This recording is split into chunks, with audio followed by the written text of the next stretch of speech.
Hello and welcome back to Read Becca for my weekly chatty catch up on everything I read, everything I'm currently reading, and everything I'm looking forward to reading. It has been a good reading week. I finished a lot of things. And I'm feeling very accomplished for mostly having finished Byzantium by Stephen R. Lawhead. This is a tome. This is over 800 pages. It's historical fiction. It's very weighty. But this was fantastic. I absolutely adored this book. I've been a fan of Lawhead's work before, so I've been collecting it anytime I see it secondhand, and this is one of his more popular historical fiction. He does write both historical fiction and historical fantasy. And I thought this was such a sweeping, epic story. We are following, at very personal stakes mostly, the journey of this monk, Aidan, who goes with his brothers initially on the beginning of a journey toward Byzantium, the kind of epic seat of the Holy Roman Empire, I guess, in Constantinople. And they set off on this journey carrying the Book of Kells in order to kind of make a gift there. And they don't make it very far before things in their journey go wrong. And so Aidan's whole sweeping journey is not just a literal journey, it's an emotional one. He learns so much throughout the course of this.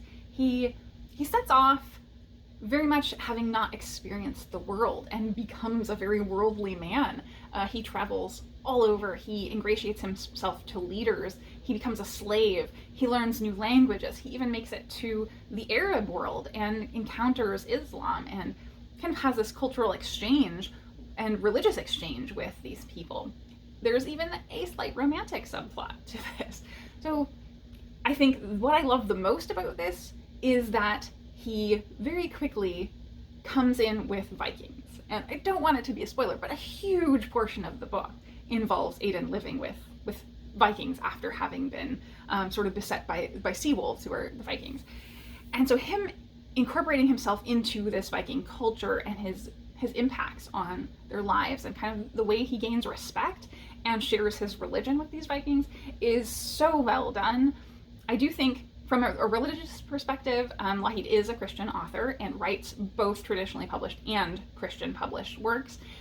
And to my liking, this was one of the less Christian works, actually. It feels like the messaging is not trying to push religion on the reader. It is used in a mostly time-appropriate and obviously character-appropriate way. But I was surprised at how understated. He's not like actively proselytizing. It's more that these people he encounters might be curious, and so he sort of shares. And I think that was subtly done and well done. I have read other books that were maybe even Christian published and were much more overt in that, but for the most part, in my experience with reading Lawhead's work, he does tend to keep it within the historical context quite well, rather than turning it into like a really sweeping Christian work. It's about the history. So I love him as a historian. As a writer, his voice tends to be a lot stronger and more stylized in the other works that I've read. Here, I felt like the author's voice was much more understated. So it felt a little like a Ken Follett type of book, where it's fairly plainly written, but the writing is really, really well done and very descriptive and detailed. I think the dialogue was probably the weaker point, because everyone is kind of speaking in very formal ways, and there's a lot of power dynamics at play. It can come off wooden at times, and even in that romantic subplot, I felt like, they're dealing with somewhat of a language barrier at times, or his being new to where he is. And so that kind of is stilted, and there's such a distance between them that I didn't buy the relationship that's supposed to be there entirely. But those are all minor points to this. This, at a major level, is such a sweeping, epic story that I loved. I felt for Aidan as he goes on this journey and kind of has his heart broken and even loses faith at times along the way, because of just the harrowing nature of this journey. So it really is a personal and physical journey across many different places in the world. So this was really exciting, and I'm so glad to have finished it and finally read Byzantium. Then I read one I can't really talk about. That is His Name is George Floyd by Robert Samuels and Toluse Olorunnipa. This I read for the final round of the BookTube Prize for nonfiction. So you will hear about this later in about a month when my vlog comes out for it. This is kind of a biography / anecdotes about the life of George Floyd, and incorporating with that the story of the fallout of his murder by police in Minnesota, and also tying in quite a bit of historical context for race relations in the US, not just relating to policing, but generally the backstory of his ancestry and their treatment and how that has impacted his life. So I will talk about this later on my thoughts when the vlog comes out. And finally, a quick one. I read Thirsty Mermaids by Leyh. Leyh is one of the writers from the long-running comic series Lumberjanes, if you are familiar with that. So I knew Kat's name from that and just picked this up not having really heard about it, and it was fine. It was very enjoyable and entertaining. This is kind of a take on the Little Mermaid story, but flipped on its head a bit because what would the Little Mermaid look like if it were a trio of mermaids who are not going after a guy, but in fact have run out of shipwreck wine and are off to head onto land seeking the source of the booze. So the thirsty is alcohol.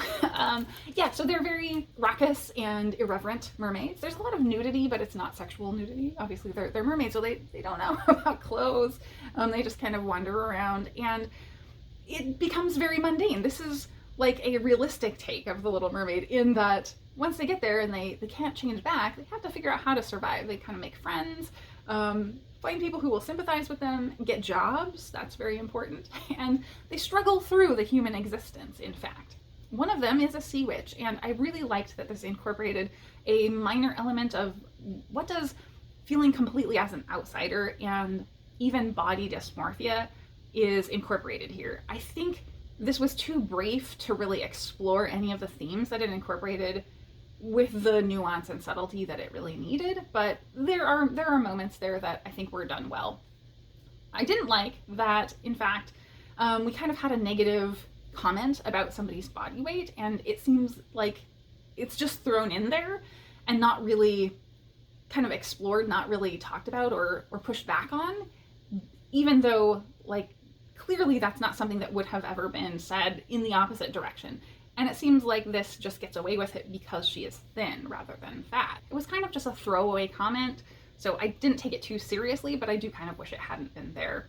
As far as the art, I love the palette of this. It's very like gradients and lots of purples and blues, as you can see on the cover.